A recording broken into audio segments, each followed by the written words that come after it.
رسوله الكريم اما بعد فقد قال الله تبارك وتعالى كما ورد في سورة آل عمران اعوذ باللہ من الشیطان الرجیم بسم اللہ الرحمن الرحیم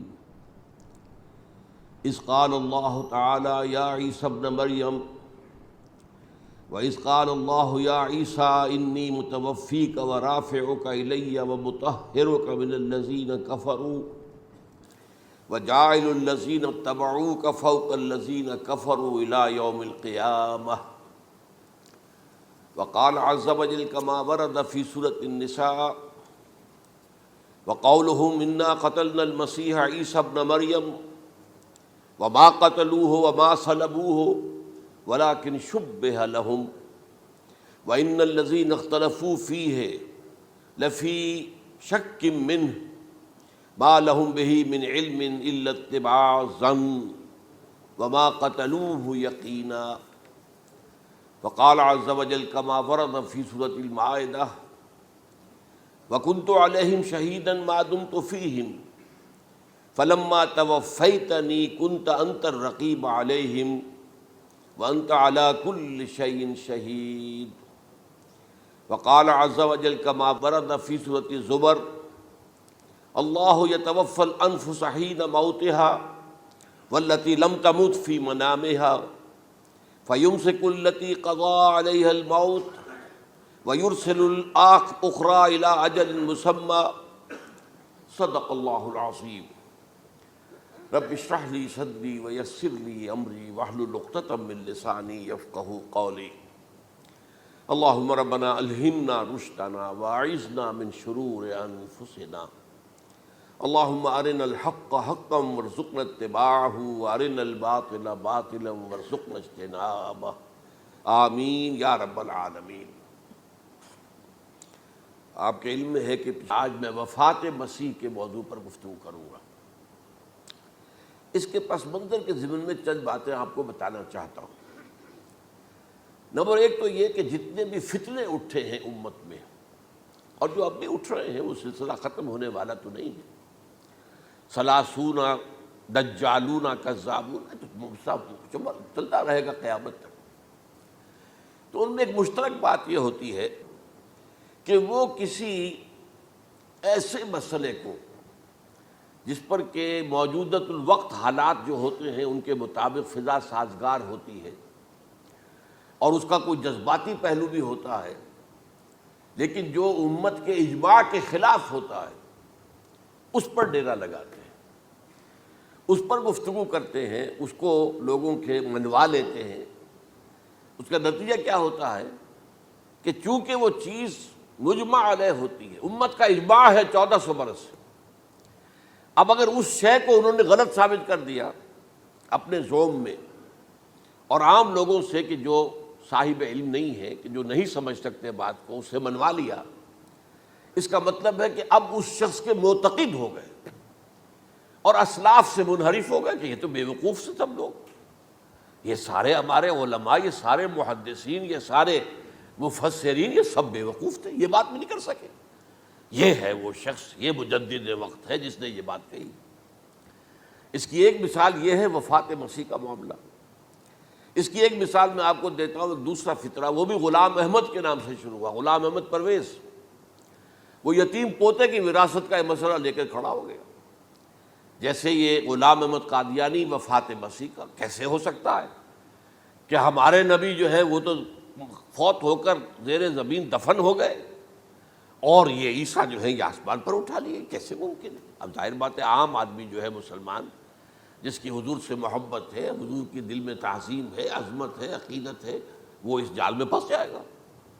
پھر وہ اپنے دلائل کے ساتھ اس کو جو ہے وہ، اور چونکہ ماحول بھی جو میں سب عرض کروں گا کہ اس کے موافق ہو جاتا ہے اس وقت۔ غلام احمد پرویز نے کیا کہ یتیم پوتے کا مسئلہ، اب یہ اجماع ہے اگر کسی شخص کا کوئی بیٹا اس کی زندگی میں فوت ہو جائے تو اس کا وراثت میں حصہ نہیں ہوتا، وراثت ہوتی ہے انہی میں جو اس کی موت کے وقت موجود ہو، بیٹے ہوں بیٹیاں ہوں۔ اب اگر جو فوت شدہ بیٹا ہے اس کے کوئی یتیم بچے ہیں تو اب اس میں بڑی ایک جو ہے دلیل، اور دیکھیے جی یتیم بچے بیچارے وہ محروم ہو گئے، یتیم بچوں کا تو زیادہ حق ہونا چاہیے۔ تو یہ تو اب قانون جو ہے، اگر یہ اس پر اجماع ہے تو پھر وہی بات کہ یہ سب بے وقوف لوگ تھے، اور یہ تو بڑے سخت دل اور سنگ دل لوگ تھے جنہوں نے یہ بات گھڑ رکھی ہے۔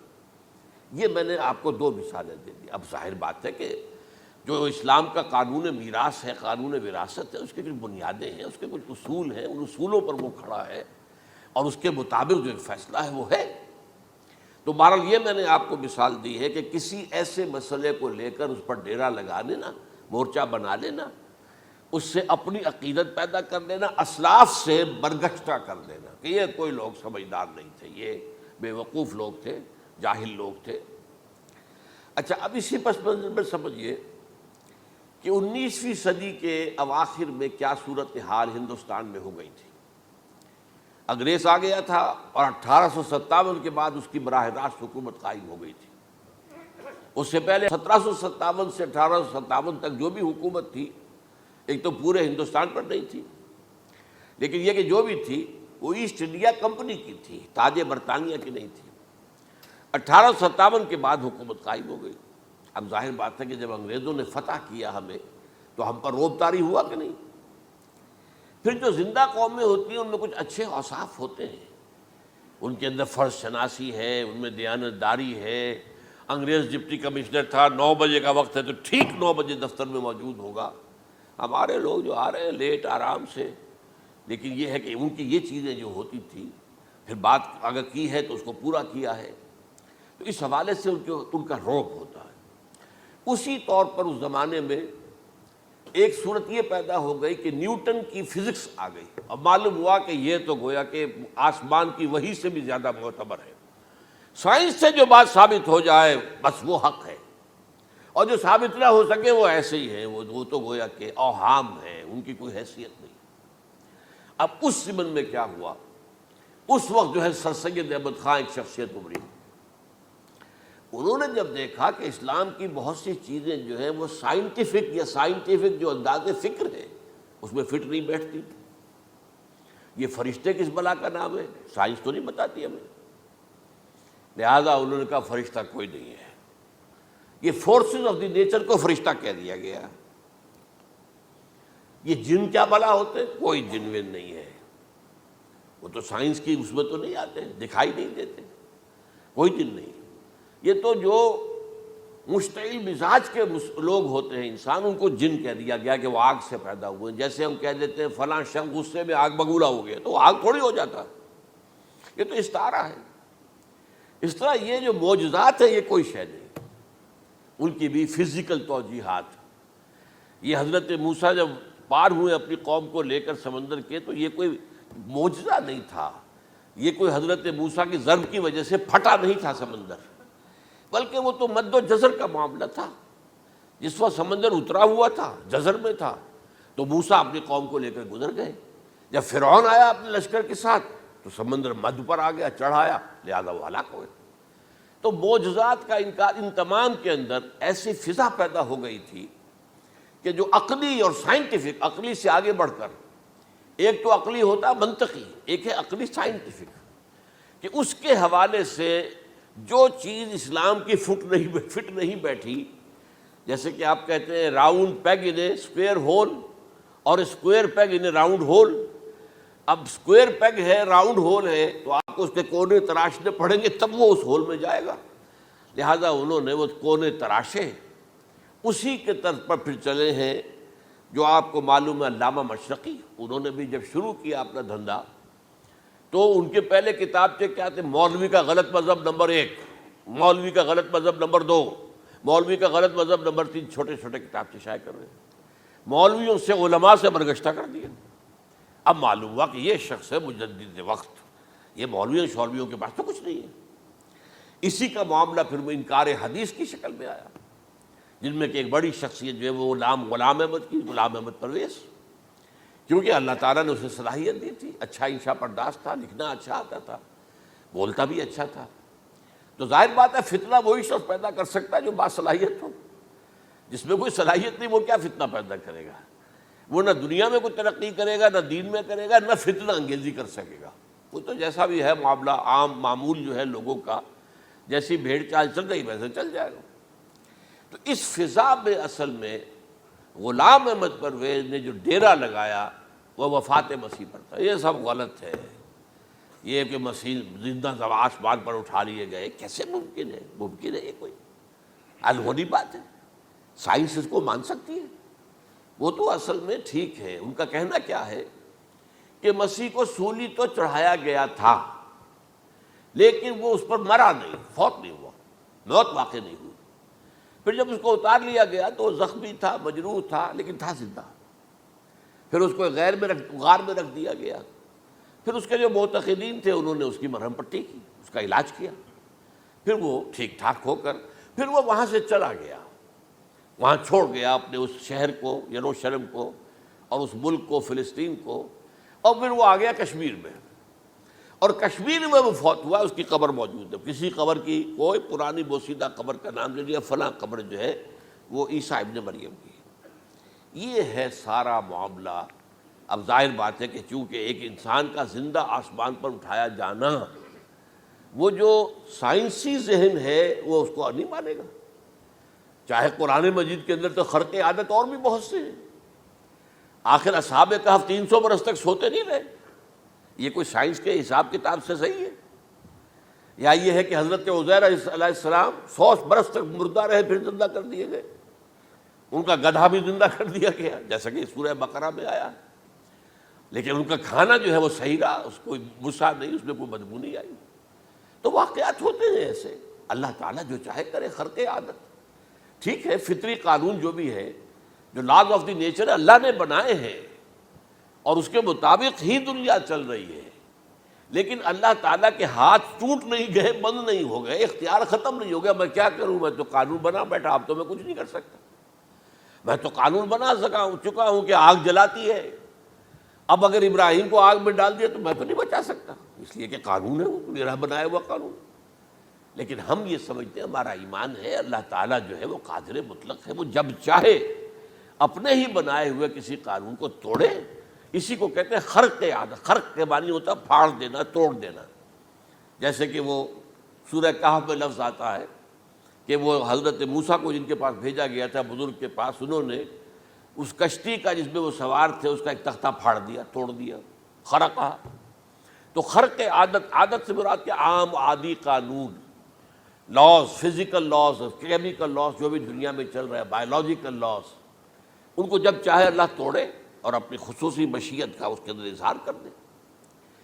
اب اس سلسلے میں جو میں نے آیات آپ کو سنائی ہیں، اور اسی طرح کی کچھ اور آیات بھی ہیں، ان میں قادیانی نے اور قادیانیوں نے اصل ڈیرا لگایا ہے لفظ وفات پر۔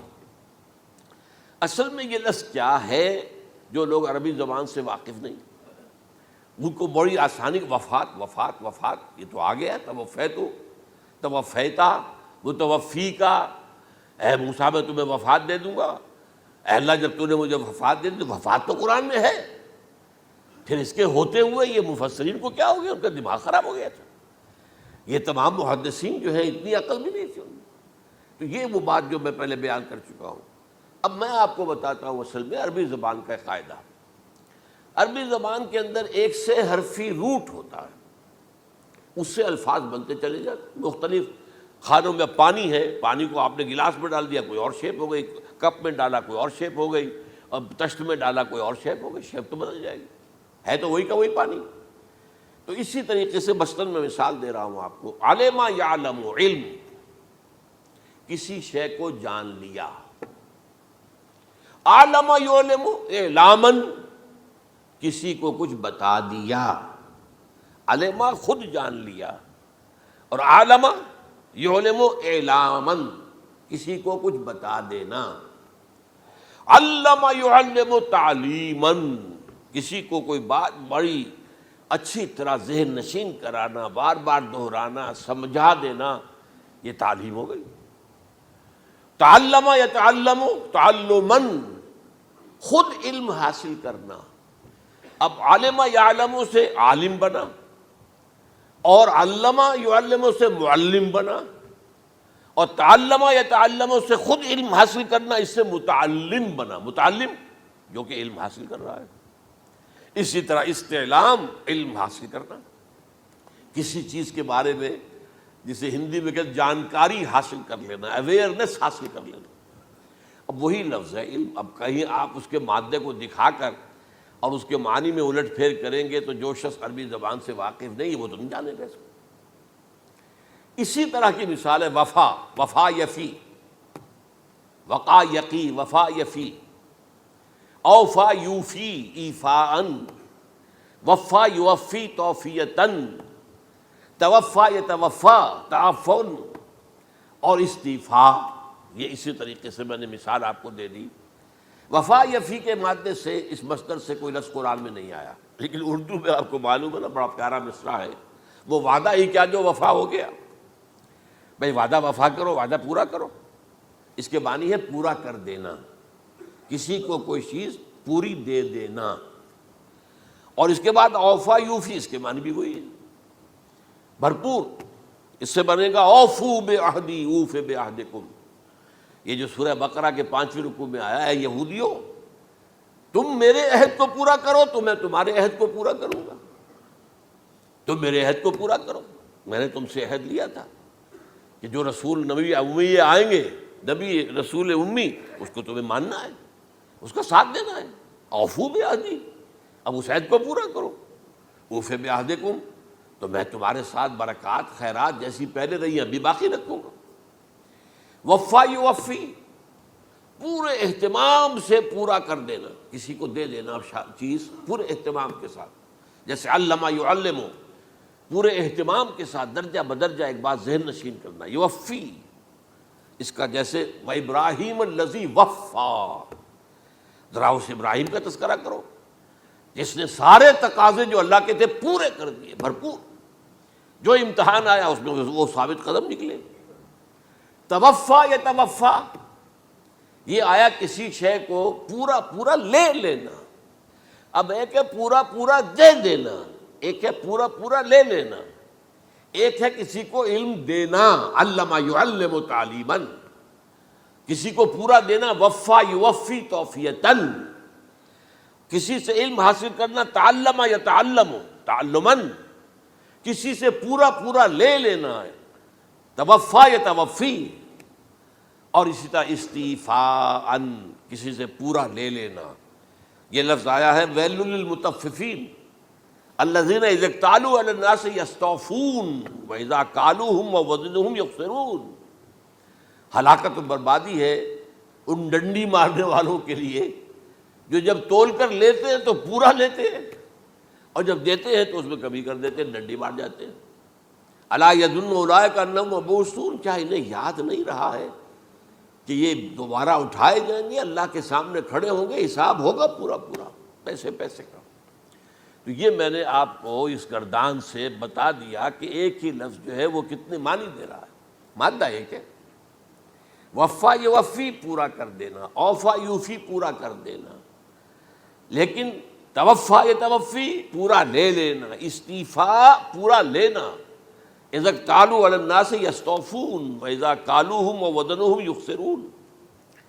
اب دیکھیے اس میں قرآن مجید جو ہے اس کے ضمن میں سب سے جو فیصلہ کن آیت ہے وہ سورہ زمر کی ہے، اور یہ جو میں نے پچھلی مرتبہ بھی آپ سے کہا تھا، لا یاتیہ الباطل من بین یدیہ ولا من خلفہ، قرآن پر باطل حملہ آور ہو ہی نہیں سکتا، نہ سامنے سے نہ پیچھے سے۔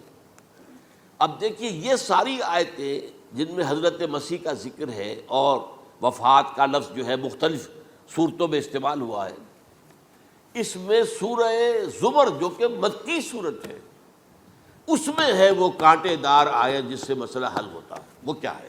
وہ میں نے آپ کو سنائی ہے، اللہ یتوفی الانفس حین موتہا، اللہ قبض کر لیتا ہے، لے لیتا ہے نفس کو اس کی موت کے وقت، واللتی لم تمت فی منامہا، اور جس کے مرنے کا وقت نہیں آیا، مرا نہیں ہے، اس کی نیند میں لے لیتا ہے۔ فیمسک التی قطع علیہ الموت، تو جس پر موت کا فیصلہ ہو چکا ہے اس کو تو روکے رکھا ہے، موت کے وقت لیا اور روکے رکھا۔ اور ویرسل الاخری الی اجل مسمی، اور جو دوسرے ہیں جن کی موت کا وقت نہیں آیا ان کو مؤخر کر دیتا ہے، واپس کر دیتا ہے، لوٹا دیتا ہے۔ اب سوال یہ، نیند میں کیا چیز اللہ لیتا ہے؟ کیا جان لیتا ہے؟ ظاہر بات ہے نہیں، شعور نہیں چلا گیا۔ ایک ہے انسان کا شعور، وہی تو سب سے اعلیٰ شے ہے، سب سے اونچی چیز تو وہی ہے۔ یہ شعور ختم ہو گیا تو انسان کہاں رہا؟ اس کے نیچے جو کچھ ہے وہ تحت شعور ہے، سب کانشیس مائنڈ۔ تو خواب واب جو ہوتے ہیں وہ سب کانشیس مائنڈ کے ہوتے ہیں، وہ کانشیس مائنڈ کے تو نہیں ہوتے۔ جو کانشیسنس ہے، شعور جو ہے، اور خاص طور پر خود شعوری، وہ نیند میں اللہ سلب کر لیتا ہے۔ تو محض شعور کے لیے بھی وفات کا لفظ آ گیا۔ ابھی تو جان یہی ہے، جو سویا ہوا ہے وہ مرا تو نہیں ہے، زندہ ہے۔ البتہ جب جس کو ہم موت کہتے ہیں وقت آیا تو شعور بھی لے لیا، جان بھی لے لی، دو چیزیں لے لی۔ حضرت عیسیٰ پر پورا اطلاق ہوا، مجسم عیسیٰ کو لے لیا، شعور بھی لے لیا، جان بھی لے لی اور بدن بھی لے لیا۔ تو گویا کہ لفظ توفا کا کامل اطلاق تو صرف عیسیٰ پر ہو رہا ہے۔ ہم جب مرتے ہیں تو ہمارا جسم تو یہی رہتا ہے، وہ تو گیا قبر میں، پورا قبض نہیں کیا اس نے، پوری شے کو اپنے قبضے میں نہیں لیا، جسم تو یہی ہے۔ لیکن یہ کہ موت کے اندر ظاہر بات ہے کہ جان گئی، اور جان ہی اصل چیز ہے۔ جب جان نکل گئی تو یہ کیا ہے؟ یہ تو یوں سمجھیے کہ اب ایسی چیزیں جلدی سے قبر میں دبا دو ورنہ یہ سڑے گی، گل جائے گی۔ اور قبر میں بھی کیا ہوگا؟ کیڑے ویڑے کھائیں گے، ختم کریں گے، الا ماشاءاللہ جس کو اللہ چاہے۔ انبیاء کرام اور شہداء کی جسموں کو اللہ تعالیٰ نے محفوظ رکھا ہوا ہے، واللہ عالم۔ تو اس اعتبار سے تو اب توفا، اللہ یتوفی الانفس حین موتها، اب نفس کا لفظ دیکھیے، یہ قرآن مجید میں نہ معلوم کتنے معنی میں آیا۔ ایک تو پورا وجود کسی کا یہ نفس ہے، میرا نفس، نفسی نفسی نفسی، کیا ہوگا جب قیامت کے دن ہم بول رہے ہوں گے؟ اور جو اللہ کے لیے بھی لفظ آ گیا نفس، نفس کے معنی ہم جب بولتے ہیں عام طور پہ تو وہ تو برے سنس میں بولتے ہیں، بھائی یہ نفسانی تقاضے ہیں، ان کو ذرا دبا کے رکھو۔ لیکن یہ نفس، یحذرکم اللہ نفسہ، اللہ تمہیں ڈراتا ہے اپنے آپ سے، یعنی اللہ اپنی ذات سے ڈراتا ہے کہ وہ جہاں رؤوف اور رحیم ہے وہاں پر وہ عذاب دینے والا بھی ہے، انتقام بھی لیتا ہے، شدید العقاب بھی ہے۔ تو یہ بھی ہو گیا نفس۔ پھر نفس جو ہے ہم اس کو بھی کہہ دیتے ہیں، جو کہ نفس کی ایک کیفیت ہے خاص، نفس لوامہ، نفس امارہ، نفس مطمئنہ، یا ایتھا النفس المطمئنہ ارجعی الی ربک راضیۃ مرضیہ۔ تو یہاں پر کیا ہے؟ نفس سے مراد پہلا جو ٹکڑا ہے، اللہ یتوفی الانفس حین موتها، شعور جو ہے اسے، اس پر لفظ نفس کا اطلاق ہوا۔ اور جب موت ہوتی ہے تو شعور کے ساتھ جان بھی اس کے اندر شامل، وہ نفس کا اطلاق ہو گیا اس پر بھی۔ اور اصل میں لفظ توفا جو ہے اس کا حقیقی مفہوم اگر پورا ہوا ہے اس معنی میں کہ پورا کا پورا لے لینا، تو وہ تو صرف حضرت مسیح علیہ السلام کے بارے میں ہے۔ شعور جمع جان جمع جسم، وہ سب کے سب اللہ تعالیٰ نے لے لی۔ تو یہ اصل میں اس آیت کے اوپر جو ان لوگوں نے زور لگایا ہے، اس میں اس اعتبار سے کہ یہ لفظ وفات جو ہے اس کے اوپر جو ہے عام طور پر وفات کے معنی ہے موت ہے، حالانکہ قرآن مجید میں موت کا لفظ بھی تو آیا ہے نا، ان موتہا واللتی لم تمت، یہ سارے الفاظ موت کا لفظ بھی تو آتا ہے نا۔ لیکن یہ کہ وفات کا لفظ بھی ہے، کوئی شک نہیں ہے، حضور کی وفات ہو گئی، فلاں کی وفات ہو گئی، یہ بھی ہے، لیکن یہ اس کا ایک استعمال ہے۔ وفا یفی، اوفا یوفی، وفا یوفی، توفا و یتوفی، استیفا یستعفی، یہ سارے الفاظ اسی سے وفا کے لفظ سے بن رہے ہیں۔ اب یہ کہ اس کے ضمن میں عقلی بات آپ کے سامنے رکھنا چاہتا ہوں۔ یہ تو میں نے آپ کے سامنے اس لفظ کے حوالے سے، کیونکہ سارا ڈیرا اس لفظ پر ہے ان کا۔ دیکھیے پہلی بات عقلی طور پر یہ ہے جو قرآن سے ثابت ہے، رسول کبھی قتل نہیں ہو سکتا اور رسول کبھی مغلوب نہیں ہو سکتا۔ اس میں فرق ہے نبی اور رسول کا، نبی قتل ہو سکتا ہے، رسول قتل نہیں ہو سکتا۔ اب یہ علیحدہ بحث ہے، نبی کون ہوتا ہے، رسول کون ہوتا ہے۔ اس میں جو اجماع ہے تمام امت کا وہ کیا ہے کہ رسول خاص ہے، نبی عام ہے۔ نبی بہت آئے ہیں، 1.25 لاکھ آئے ہیں بعض روایات کی روح سے، رسول بہت تھوڑے 313 ہیں۔ قرآن مجید میں یوں سمجھیے کہ 20 کے قریب تو انبیاء کا ذکر ہے، اور 5-7 ہیں جو رسول ہیں۔ حضرت نوح رسول ہیں، آدم تو رسول نہیں تھے، نبی تو تھے۔ حضرت شیس رسول تو نہیں تھے، نبی تو تھے۔ حضرت ادریس رسول تو نہیں تھے، نبی تو تھے۔ نبی تو رسول جو ہیں پہلے وہ تو حضرت نوح ہے۔ تو اس طریقے حضرت جو ہود ہیں، پھر حضرت صالح ہیں۔ اس حوالے سے نبی اور رسول کے فرق کو سمجھیے۔ تو قرآن کہتا ہے کتب اللہ لاغلبن انا ورسلی، اللہ نے طے کر دیا ہے، لکھ دیا ہے، میں اور میرے رسول غالب آ کر رہیں گے۔ رسول مغلوب نہیں ہو سکتا۔ نمبر 2، وَلَقَدْ سَبَقَتْ كَلِمَتُنَا لِعِبَادِنَا الْمُرْسَلِينَ أَنَّهُمْ هُمُ الْمَنْصُورُونَ وَأَنَّ جُنْدَنَا لَهُمُ الْغَالِبُونَ۔ یہ بات ہمارے طرف سے طے کی جا چکی ہے، پہلے سے طے ہو چکی ہے، پہلے سے معین قانون ہے اپنے ان رسولوں کے بارے میں جنہیں ہم نے بھیجا ہو، رسولوں کے، نبیوں کے بارے میں نہیں، کہ وہی منصور ہوں گے، ان کی مدد کی جائے گی لا محالہ، اور ہمارا جو لشکر ہوگا یعنی رسول کے ساتھ جو لوگ ہوں گے وہ اللہ کا لشکر ہے، وہ حزب اللہ ہے۔ وَأَنَّ جُنْدَنَا لَهُمُ الْغَالِبُونَ، لازماً وہ غالب ہو کر رہیں گے۔ یہ 2 چیزیں جو ہے قرآن مجید کے اندر، یہ 2 آیات نص سے قطعی ہیں کہ رسول کبھی مغلوب نہیں ہو سکتا، رسول کبھی قتل نہیں ہو سکتا۔ اب عجیب بات دیکھیے سورہ آل عمران میں، کیونکہ حضرت عیسیٰ کے ساتھ حضرت یحییٰ بھی موجود ہیں۔ حضرت یحییٰ حضرت مریم کے خالہ زاد بھائی تھے، حضرت زکریا کے بیٹے تھے۔ سورہ آل عمران اور سورہ مریم دونوں میں آپ دیکھتے ہیں کہ پہلے یحییٰ کا ذکر ہوتا ہے، پھر عیسیٰ کا ذکر ہوتا ہے۔ یہ ہم عصر بھی تھے، لیکن یہ کہ سینئر تھے حضرت یحییٰ۔ لیکن حضرت یحییٰ کی مدح قرآن کرتے کرتے آخری بات کیا کہتا ہے؟ نبیم من الصالحین، لفظ رسول نہیں آیا ان کے لیے۔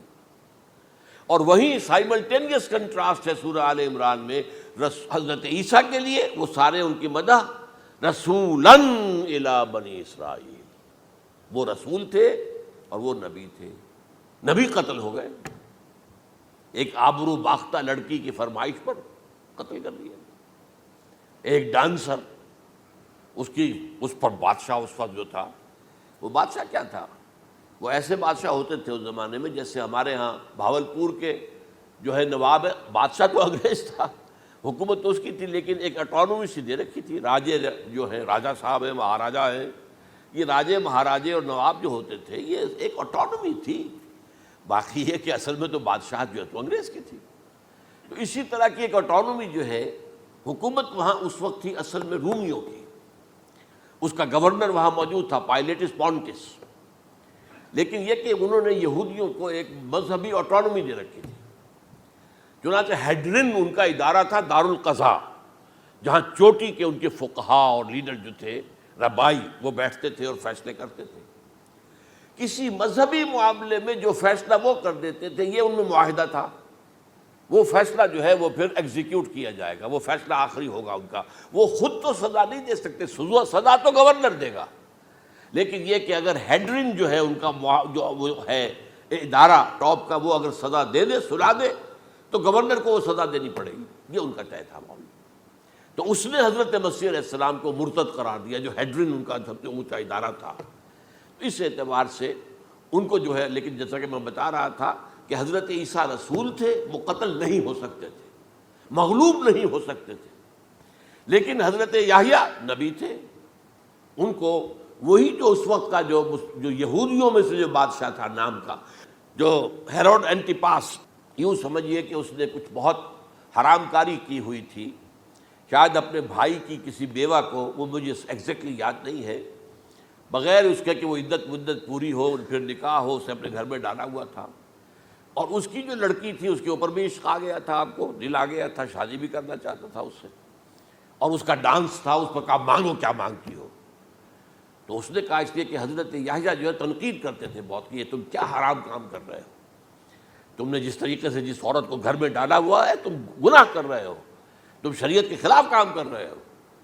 اس کو کہا تھا یو ڈاٹر آف سن، اس لڑکی کو کہا تھا تم جو کہ گناہ کی بیٹی ہو. اور وہ ناراض تھے, اور وہ ملکہ بھی جو تھی اس وقت تھی, اور یہ اس کی بیٹی بھی بہت ناراض تھے. تو انہوں نے کہا, مجھے وعدہ لے لیا کہ دیکھو جو کہہ رہے ہیں, جو مانگوں گی مانگنا پڑے گا. ہاں مانگوں گا, مجھے یحییٰ کا سر چاہیے. ایک دفعہ تو وہ کانپ گیا, اسے اندیشہ تھا کہ اگر یحییٰ کو میں نے قتل کر دیا تو یہودیوں کے اندر ہو سکتا ہے بغاوت ہو جائے. لیکن پھر اس نے پھر تانا دیا, تم کیسے بادشاہ ہو, اپنا وعدہ پورا نہیں کرتے. پھر انہوں نے کہا ٹھیک ہے, حکم دیا. اور وہ جیل میں تھے پہلے سے ہی, وہاں گیا اور جو ہے ان کا سر قلم کیا, لا کے پیش کر دیا. تو نبی جو ہے جن کی بڑی مدح ہوئی ہے سورہ مریم کے اندر, جب آپ پڑھیں گے تو ان کی شان جو ہے, لیکن نبی تھے, صرف رسول نہیں تھے. اور حضرت عیسیٰ رسول تھے, رسول قتل نہیں ہو سکتا, نبی قتل ہو سکتا. تو یہ قاعدہ جو ہے وہ بھی قرآن نے اس سائملٹینیس کنٹراسٹ کے حوالے سے سورہ آل عمران میں حضرت یحییٰ اور حضرت عیسیٰ کا تقابل کر کے بتا دیا. تو ایک تو بات یہ ہے کہ اس اعتبار سے میں جو آپ کو آیت سنا چکا ہوں, یہ جو جرائم جو ہے سورہ نساء کے اندر یہودیوں کے اللہ تعالیٰ نے بیان کیے ہیں, ان میں سے یہ بھی ہے وَقَوْلُهُمْ إِنَّا قَتَلْنَا الْمَسِيحَ عِيسَىٰ ابْنَ مَرْيَمَ. اور ان کا یہ کہنا کتنا بڑا جرم ہے جو یہ کہہ رہے ہیں, ہم نے عیسیٰ ابن مریم کو قتل کر دیا. لیکن یہاں ایک عجیب کیفیت ہے, رسول اللہ کے رسول کو. عام طور پر اس کی کنسٹرکشن کو لوگ سمجھے نہیں ہیں, وہ سمجھتے ہیں انہوں نے خود ہی کہا رسول اللہ. انہوں نے تو رسول اللہ کہتے تو قتل کیسے کرتے؟ یہ اللہ نے کہا. اچھا, ان کا کہنا یہ ہے کہ اللہ کے رسول کو قتل کر دیا. وَقَوْلُهُمْ إِنَّا قَتَلْنَا الْمَسِيحَ عِيسَىٰ ابْنَ مَرْيَمَ رسول اللہ. ان کا یہ کہنا کہ ہم نے عیسیٰ ابن مریم کو, مسیح کو قتل کر دیا, وہ اللہ کے رسول کو.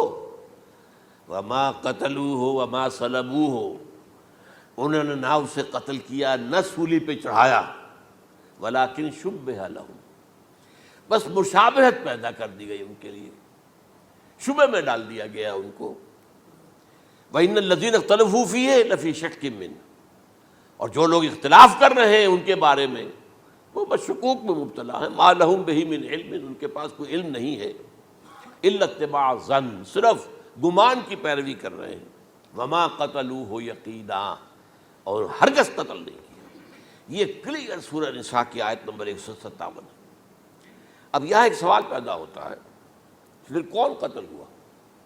واقعہ تو ہوا ہے, سولی کا واقعہ ایک ہسٹوریکل واقعہ ہے.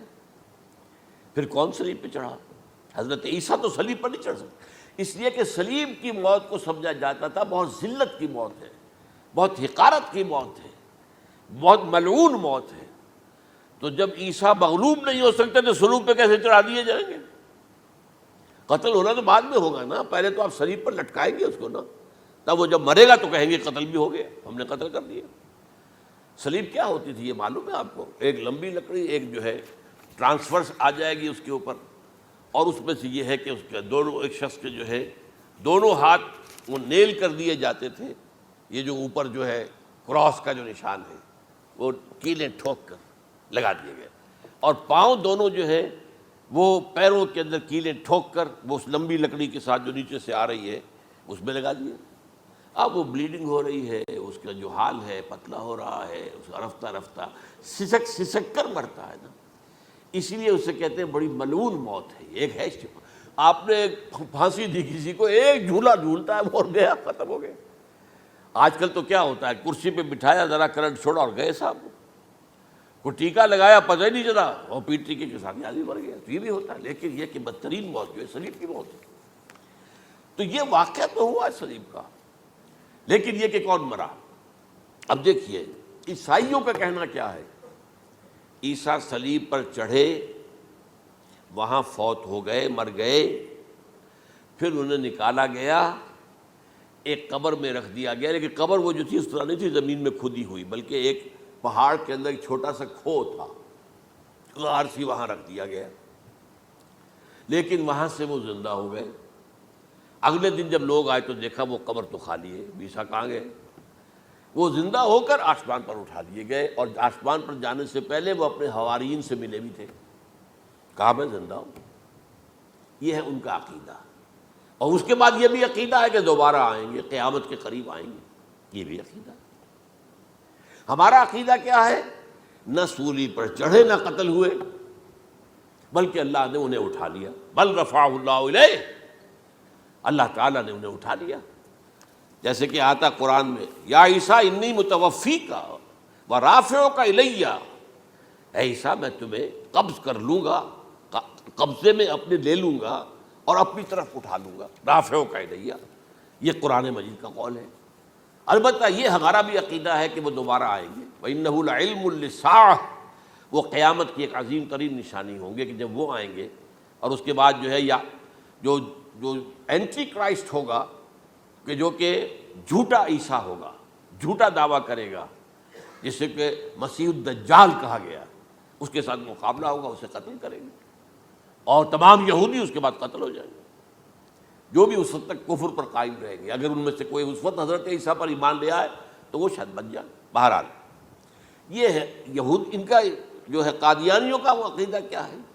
سولی پر تو چڑھا، گویا کہ ذلت والی بات تو ہو گئی، مغلوب تو ہو گیا، قرآن کی نفی اس پہلے کیوں، وما صلبوہ وما قتلوہ، تو گویا کہ سولی پر چڑھ گیا تو وہ بدترین جو ہے تکلیف، مصیبت، مشقت، وہ ساری تو آ گئی، مغلوبیت تو آ گئی، لیکن یہ کہ اس کے بعد کہتے ہیں مرا نہیں، وہ ابھی وہ سسک ہی رہا تھا کہ اتار دیا گیا۔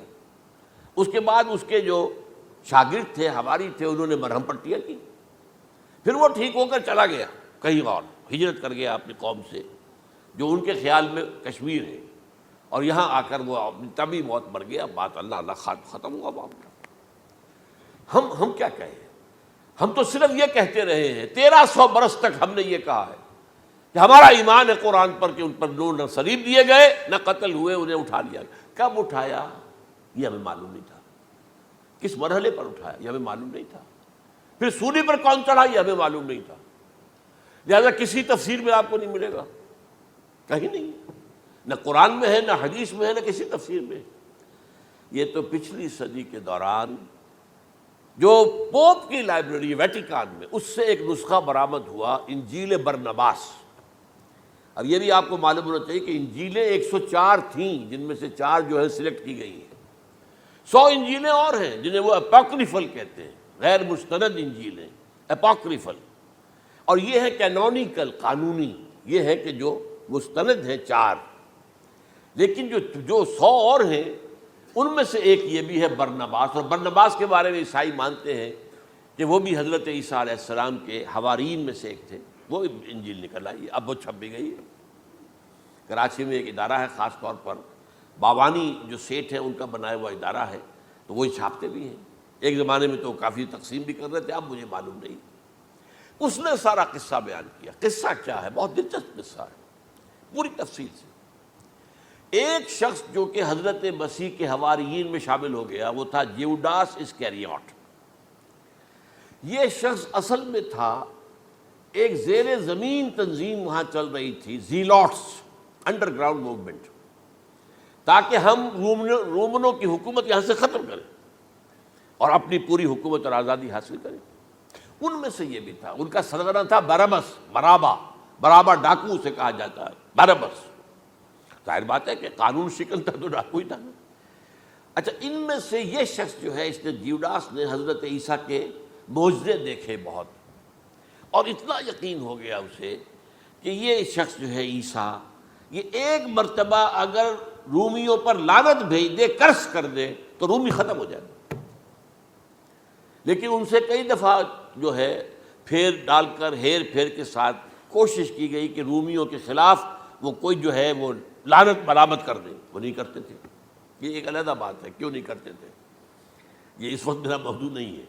منہاج عیسوی کیا تھا، منہاج موسوی کیا تھا، منہاج محمدی کیا تھا، ان میں فرق ہے۔ لِكُلٍّ جَعَلْنَا مِنْكُمْ شِرْعَةً وَمِنْہاجًا، سورہ مائدہ میں آیا، تمام رسولوں کے لیے ہم نے ایک ایک منہاج، ایک ایک شریعت علیحدہ علیحدہ دی ہے۔ بہرحال منہاج عیسوی کچھ اور تھا، تو یہ نہیں کہتے تھے۔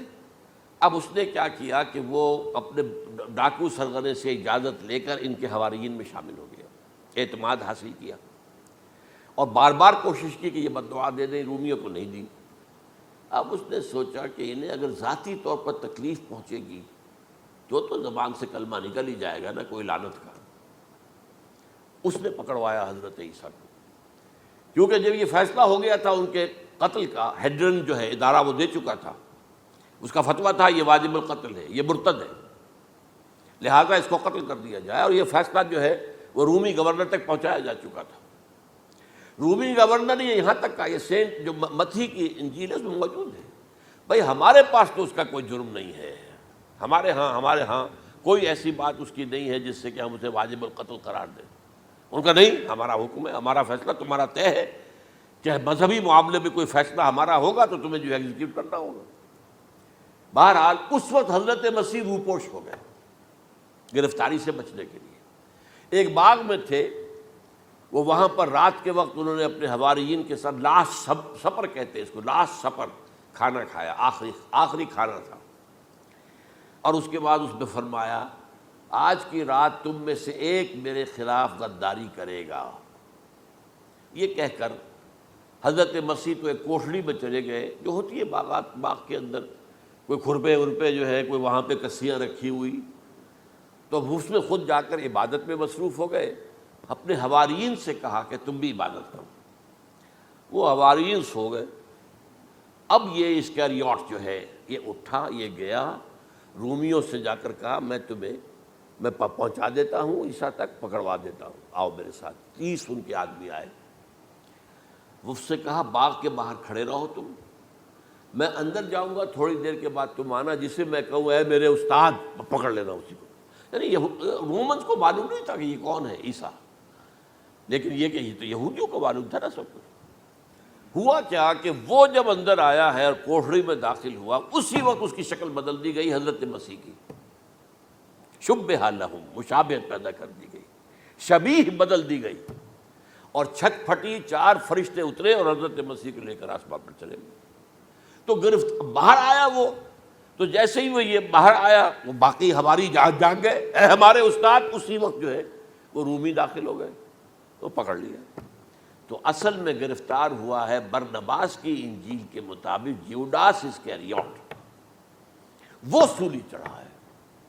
لعنتی موت اس پر آئی. کیوں آئی ہے؟ غداری کی اس نے، بٹرے کیا حضرت مسیح علیہ السلام کو. تو وہ تو مستحق تھا، کوئی ظلم نہیں تھا. اگر عیسیٰ کی جگہ کسی اور کو دے دیا جاتا ایسے کسی کو پکڑ کر تو وہ تو ظلم ہو جاتا نا، اس کا تو کوئی جرم نہیں تھا. تو یہ تو واقعی مجرم تھا. وہ سولی چڑھا ہے اور حضرت عیسیٰ کو اٹھا لیا. یہ ہے وہ ساری تفصیل جو کہ انجیل برنباس کے اندر موجود ہے. The gospel of our Lord according to Saint Barnabas, یہ اس کا نام ہے. ایونجیلیم برنابے، یہ جو ہے یونانی زبان میں اس کا نام ہے یا لیٹن میں. بہرحال یہ ہے معاملہ. تو پہلی بات تو یہ ہے کہ عقلی طور پر رسول نہ مغلوب ہو سکتا ہے نہ قتل ہو سکتا ہے. ہمارا عقیدہ ہے وہاں ماں صلبوہ و ماں قتلوہ. لیکن یہ کہ اگر یہودی، اگر جو قادیانی مانتے ہیں سولی چڑھ گئے تو صلیب تو ہو گئی، قرآن کی نفی تو ہو گئی، ہاں مرا نہیں، یہ دوسری بات ہے. دوسری بات یہ ہے کہ رسولوں کے باب میں اللہ کا قانون کیا ہے. اگر کسی قوم کی طرف رسول کو بھیجا اور اس قوم نے بحیثیت مجموعی انکار کر دیا، رد کر دیا، ریجیکٹ کر دیا، پوری قوم ہلاک، اور رسول اور اس کے جو چند ساتھی ایمان لے آتے تھے وہ وہاں سے ہجرت کر کے چلے جاتے تھے. لیکن ہجرت کر کے جاتے تھے تو اس کے بعد کسی اور مقام پر کریں گے اہل نظر تازہ بستیاں آباد. پھر وہاں پر ایک قوم انہوں نے جو ہے اپنا مرکز بنایا، ایک نئی امت کھڑی ہو گئی. اس کی سب سے بڑی مثال کیا ہے؟ قوم عاد ختم ہوئی حضرت ہود علیہ السلام کو ریجیکٹ کرنے کے باعث ہلاک کر دی گئی.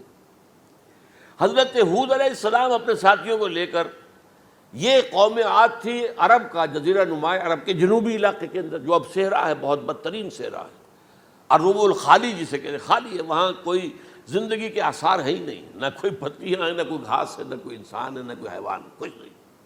الربع الخالی، بدترین صحرا ہے. وہ صحرا ایسا ہے کہ اس کے اندر کوئی چیز ٹکتی نہیں ہے، جو چیز اوپر ہوگی وہ دھستی چلی جائے گی، اندر چلی جائے گی. ورنہ عام صحرا کے اندر ریت کے اوپر اونٹ بھی چلتا ہے، انسان بھی چلتے ہیں، لیکن اس میں نہیں. تو یہاں پر قوم عاد جو ہے آباد تھی، اور اب جو ہے وہ سیٹلائٹ سے دیکھ لیا گیا ہے کہ قوم عاد کا جو بڑا بادشاہ تھا شداد، اس نے جو جنت بنائی تھی وہ موجود ہے، زیر زمین اسی صحرا کے نیچے دفن شدہ موجود ہے، جس کو کہا گیا ہے الم تر کیف فعل ربک بعاد ارم ذات العماد التی لم یخلق مثلها فی البلاد، ایسے ایسے ستونوں والا جیسے پہلے دنیا میں بنے ہی نہیں تھے۔ وہ قوم عاد تھی، بڑی زبردست قوم تھی، قومن جبارین، لیکن یہ کہ اس کے بعد ہلاک ہو گئی۔ اب حضرت ہود اپنے مسلمان ساتھیوں کو لے کر نکل گئے، جزیرہ نماء عرب کے مغربی کونے میں جا کر، شمال مغربی کونے میں آباد ہو گئے۔ وہاں ایک نئی قوم پیدا ہوئی، سمود۔ اب یہ اسلامی بستی بن گئی، لیکن اس کے اندر بھی پھر بعد میں زوال آیا، پھر وہاں نبی بھی آئے، لیکن اس کے بعد یہ کہ آخری رسول بھیجے گئے حضرت صالح، اور وہ بھی ہلاک ہوئے کیونکہ حضرت صالح کو انہوں نے رد کر دیا۔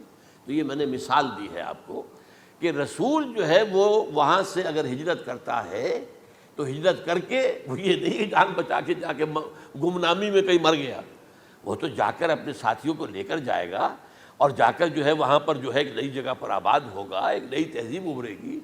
تو یہ تو نہیں ہوا، یہ گمنام ہو کر آ کر کشمیر میں مر گیا تو اس کی کیا حیثیت ہوئی؟ حضرت عیسیٰ علیہ السلام یا تو اگر ہجرت کرتے، یا جب انہیں معلوم ہو گیا تھا کہ میرے قتل کا فتویٰ ہو گیا ہے، تو آپ وہاں سے ہجرت کر سکتے تھے، لیکن اپنے ساتھیوں کو تو لے کر جاتے نا، اپنے حواریین کو لے کر جاتے، اور کہتے ہیں 12 حواریین کے علاوہ اور بھی کوئی 70 کے قریب لوگ تھے جو ان پر ایمان لائے تھے، ان کو لے کر جاتے، کسی جگہ جا کر آپ آباد ہوتے، وہاں ایک نئی جو ہے بستی بنتی، وہاں مسلمانوں کی ایک آبادی ہوتی۔ تو ان میں سے تو کوئی شے بھی نہیں ہوئی، بات ہی ختم ہو گئی۔ لہذا عقلی طور پر بھی یہ بات ثابت نہیں ہو سکتی، خلاف عقل ہے، قرآن کے اصولوں کے خلاف ہے کہ وہ سولی چڑھے ہوں لیکن مرے نہ ہوں، پھر اتر گئے تو مرہم پٹی کر دی۔ اچھا، کیا رومنوں کو اور یہودیوں کو پتہ نہیں چلا کہ مریم پٹی ہو رہی ہے اس کی اور عیسیٰ مرا نہیں ہے؟ اگر ان کے پتہ چل جاتا تو کیا وہ چھوڑ دیتے؟ اب مرہم پٹی کے بغیر تو 12 جو شخص سولی پر لٹکا رہا ہے وہ تو تقریباً مردہ ہی ہوتا ہے نا۔ وہ کہ چلیے ہو سکتا ہے کہ کوئی ایسا امکان ہو کہ اس کی نبض ابھی چل رہی ہو اور وہ اتار لیا جائے اور مرہم پٹی کر لی جائے تو بچ جائے، لیکن یہ کہ پھر اس کے بعد وہ اگر وہاں سے ہجرت کرتے تو وہاں سے وہ اپنے حواریین کو لے کر جاتے اور کسی نئی جگہ پر جا کر آباد ہوتے۔ ان دونوں اعتبارات سے یہ بات ناقابل قبول ہے، ناقابل یقین ہے۔ لیکن اسی مسئلے کو لے کر انہوں نے، جو جیسا کہ میں نے بتایا تھا، وفات ہو گئی، کیسے ہو سکتا ہے ہمارے نبی جو سید المرسلین ہیں وہ تو زیر زمین دفن ہو گئے اور یہ جو آسمان پر اٹھا لیے گئے، یہ کیسے ہو سکتا؟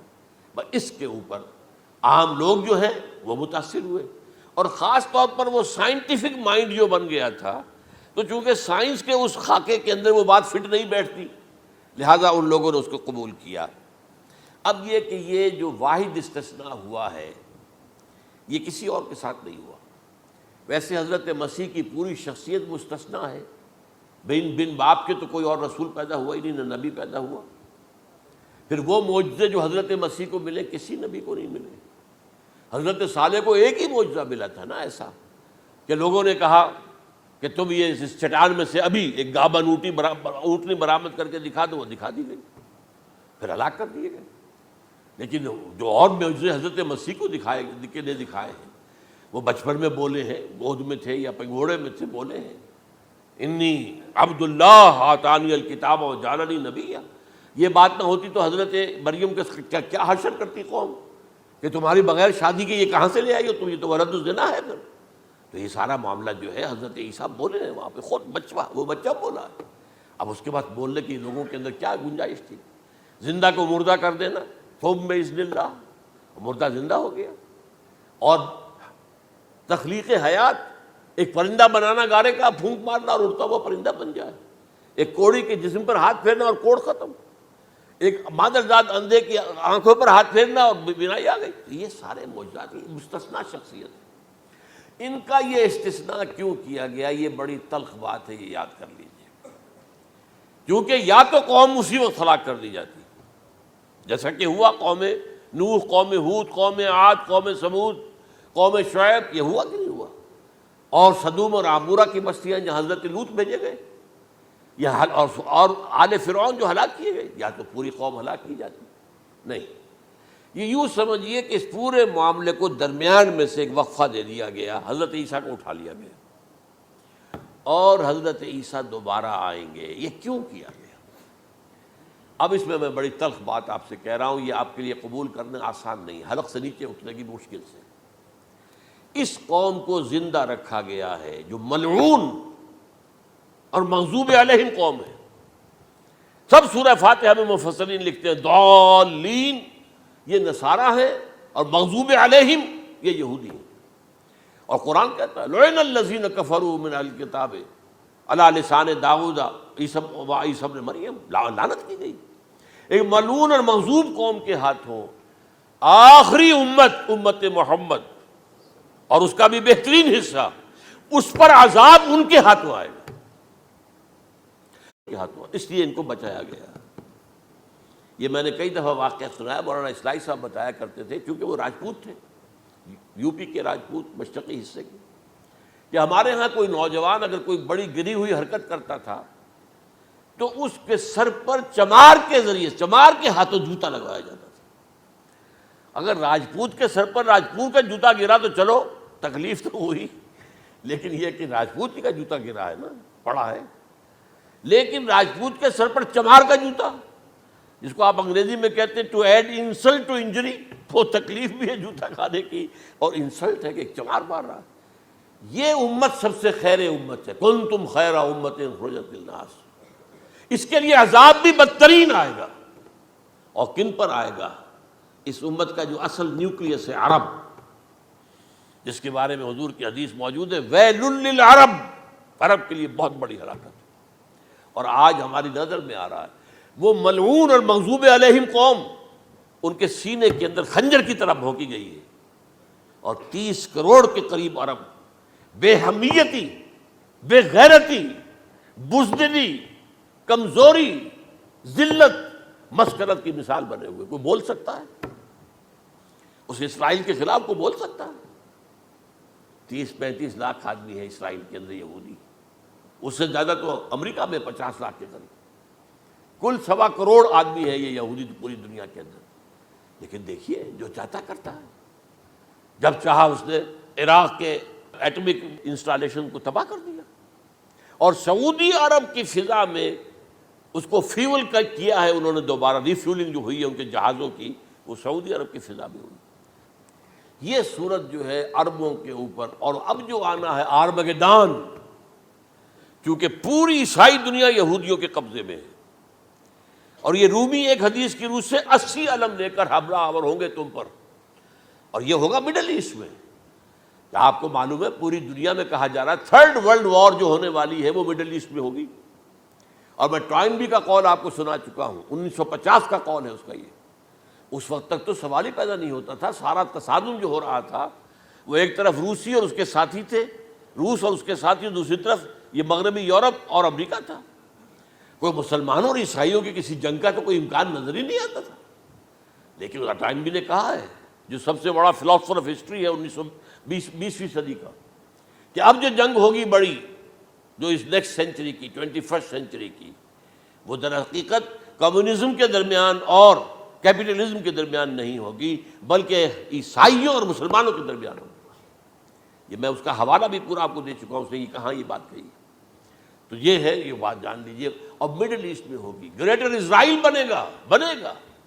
حدیث میں خبریں، یہ سارے مسلمان ممالک تمہارے ہاتھ سے نکل جائیں گے مسلمانوں. یہ عراق اور اردن اور یہ اور وہ، یہاں تک کہ ترکی، سعودی عرب کا بھی شمالی حصہ نکل جائے گا. البتہ مدینے کا جو ان کا پروگرام ہے اس کو اللہ نہیں پورا ہونے دے گا. مدینے میں داخلے کی ان کو اجازت نہیں ملے گی. بہرحال یہ سارا کچھ ہونے والا ہے. وہ وقت بھی آنے والا ہے کہ حضور کی ایک حدیث کے مطابق ایک شخص کے 1000 بیٹے ہوں گے تو 999 ختم ہو جائیں گے، ایک بچے گا. یہ وقت بھی آنے والا ہے کہ حضور فرماتے ہیں اتنی بڑی جنگ ہوگی، اتنی خوریزی ہوگی کہ پوری زمین اٹھ جائے گی لاشوں سے. تو پرندہ جو ہے، کوئی ایک تو پرندے ہوتے ہیں کہ جو مردار خور ہے، گدھ ہے، وہ تو بڑی خوشی سے اتریں گے، تناول فرمائیں گے لاشوں کو. اسی طریقے سے کوے ہیں، چیلے ہیں.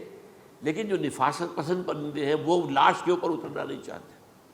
تو ایک پرندہ اڑتا چلا جائے گا، اسے کہیں زمین پر اترنے کی جگہ نہیں ملے گی، لاشیں ہی لاشیں ہوں گی.